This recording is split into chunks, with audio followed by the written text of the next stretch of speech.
हरिवंश पुराण हरिनाम संकीर्तन हरिविन सौजन्य नेणे कोणी. म्हणजे हरी हा जो वंश आहे, हरी नामाचा वंश, आणि हरिविन सौजन्य नेणे कोणी. पुराणाने हेच सांगितलेलं आहे की हरी हा अनादि अनंत आहे आणि हरिविन सौजन्य नेणे कोणी. हरीसारखं सौजन्य कोणीही करू शकत नाही.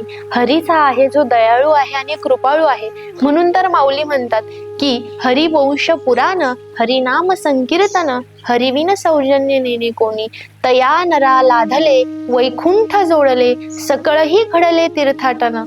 त्या नराला सगळे तीर्थाटन घडतात आणि वैकुंठ तर आपोआपच जोडतं. कारण जिथे हरी आहे तिथे वैकुंठ आहे. म्हणून तर वैकुंठाचा राणा पांडवा घरी असं माऊली आपल्या सुरुवातीच्याच अभंगात आपल्याला सांगतात. मनोमार्गे गेला तो तेथे मुकला हरिपाठी स्थिरावला तोची धन्य.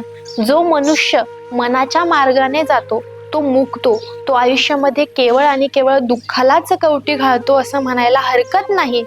परंतु जो हरिपाठी स्थिरावतो, जो हरिनामाला आपल्या हृदयामध्ये स्थान देतो, त्याच्यासारखा पुण्यवान मनुष्य नाही.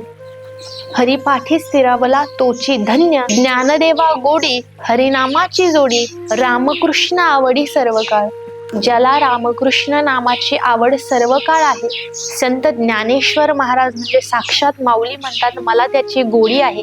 म्हणून हरिनामाला आपल्या हृदयामध्ये थारा द्यावा.